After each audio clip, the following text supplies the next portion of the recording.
This is part 10 of our virtual gardening series, Unlearning Christianese. Now that we've worked through the roadmap of conversation, let's back up and talk about our vocabulary. When you're part of any group, whether it's related to your job, a hobby, or other interest, you develop an insider vocabulary that sounds strange and confusing to outsiders. Nowhere is this more true than with church folks. It's sometimes called Christianese. Take these humorous examples of double talk. Christianese, if it be God's will. Translation, I really don't think God is going to answer this one. Christianese, Lord willing. Translation, you may think I'll be there, but I won't. Christianese, she has such a sweet spirit. Translation, what an airhead. Christianese, I'll be praying for you. Translation, there's an outside chance I'll remember this conversation later today. Christianese, prayer concerns. Translation, gossip. On a more serious note, we need to work on our vocabulary in order to make the good news of Jesus intelligible to those who don't share our convictions. In some cases, we can easily do this by simply substituting a more common word or phrase. But in other cases, our religious terminology may be covering our own shallow understanding of what we claim to believe.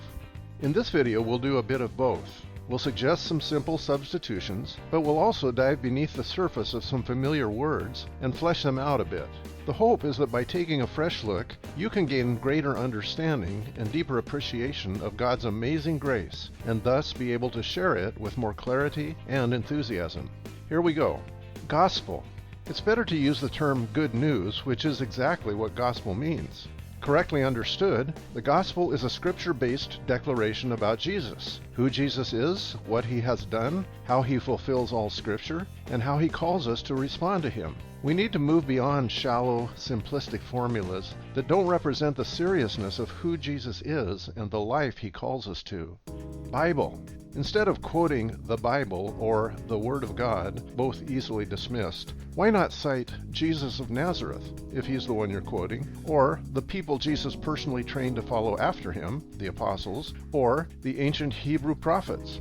When referring to the Gospels, try citing the ancient biographical evidence or primary source historical documents for the life of Jesus of Nazareth. Jesus Christ, literally Jesus the Christ. Christ means that Jesus is the one and only Son of God, God's chosen one, the King of God's kingdom, the one about whom all Scripture is written and the one who fulfills all Scripture. Sometimes it's better to refer to him as Jesus of Nazareth, because this makes him seem more human, a person who lived in a particular time and place. Savior and Lord. Instead, you might say forgiver or rescuer and leader. A Lord is a person of high authority. In the case of Jesus, he is described as occupying the very highest place, that is, Lord of all, Lord of heaven and earth. Faith or belief. The words faith and belief are easily misunderstood nowadays, disconnected from both serious thought and action. If Jesus is the crucified, risen, ascended, reigning King of God's kingdom, this informs our understanding of the words faith and belief. You don't just agree that a person is king and then go on with your life. You owe the king your allegiance, your loyalty, and obedience. That is the kind of faith King Jesus expects. And James affirms that faith without obedience is not saving faith. So, work at using words like trust, loyalty, and allegiance. You can also use the word convictions. That is, this is what I've become convinced of. Say, this is what I think is true. Or, these are my spiritual convictions. Sin. A short definition would be my rejection of God. Instead of sin, you might talk about our moral crimes against God, our acts of rebellion, or our sedition against our sovereign. On the other hand, it's better to avoid terms like blown it or messed up as synonyms for sin. They really do not capture the gravity of our offenses. From the Bible's perspective, sin isn't just misdeeds. Bad behavior is the result of sin, not the cause. Sin is both rebellious unbelief and idolatry. Speaking of idolatry, idolatry is using God's substitutes to give our life meaning instead of God.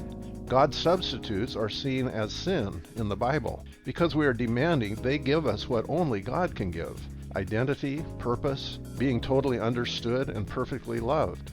God's substitutes are things like relationships, career, recognition, education, family, money, and pleasure. We've been created for a relationship with God, to live with Him at the center of our lives. With Him as our focus, we see everything else with greater clarity. Salvation. Salvation is not only a decision to accept God's offer of salvation through Jesus, but it's a call to live a new life. It's not a code or a key to the gates of heaven that you receive at conversion. It's the planting of new life inside you, a life that causes you to hate sin, to love God, to want to grow in this new life with God and other Jesus followers, and to share the good news of this life with others.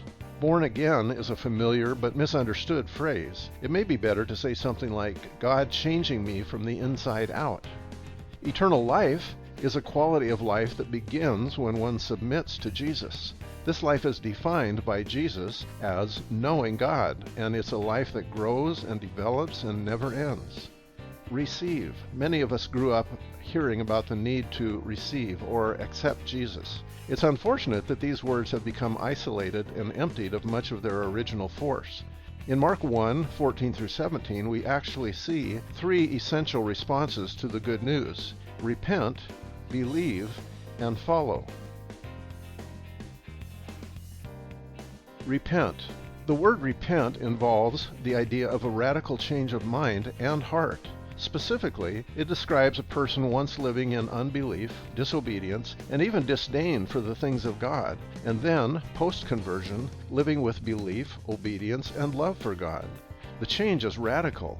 To put it more simply, instead of repent, you could just say, turn from self-direction to following God. Forgiveness. For forgiveness, sometimes substitutes like pardon, clemency, and mercy can put a fresh face on it.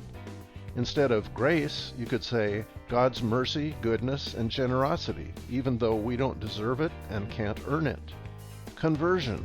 If this word triggers any religious thoughts in a non-Christian's mind, they're probably negative.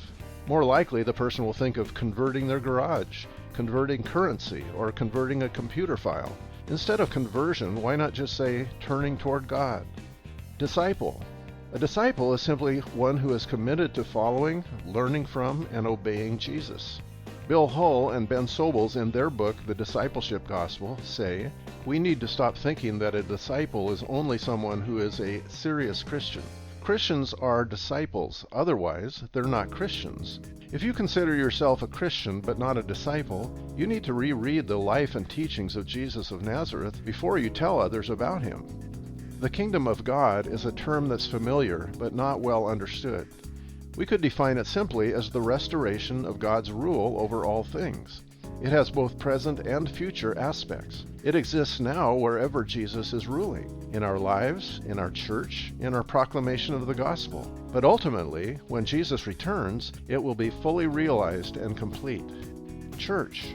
The church is not primarily an institution, but a worldwide family of people who follow Jesus, who are loyal to him as their king.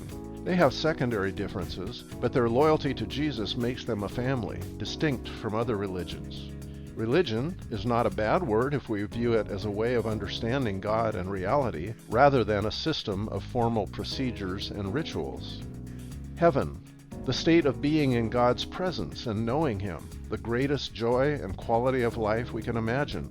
The future location of this heaven life will be this very earth, restored and renewed and purified of all sin, suffering, and death when Jesus returns. Hell. Some have spoken of hell as the quarantine zone or the garbage dump of the universe. It's a place of torment, pain, and darkness. Yet we could also say that it's the best God can do for those who want nothing to do with him. Rebecca McLaughlin recently wrote, "If Jesus is the bread of life, loss of Jesus means starving.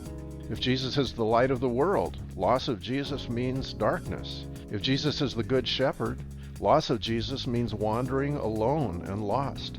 If Jesus is the resurrection and the life, loss of Jesus is eternal death. And if Jesus is the Lamb of God, sacrificed for our sins, loss of Jesus means paying that price for ourselves." Non-Christians. Here are some phrases you could use instead. People who are considering Jesus for the first time. People who wouldn't describe themselves as Christians. Those who don't share our views. Or people who differ with us. Sharing your faith has become something of a cliche. How about communicating your convictions to others? That's a start. No doubt you can come up with more vocab terms in need of rehabilitation. Feel free to share them in the comments section or with other believers. Next, we'll launch into a mini-series on hot-button topics in evangelism. Hit subscribe below to keep up with new releases, and check out resources in the description section.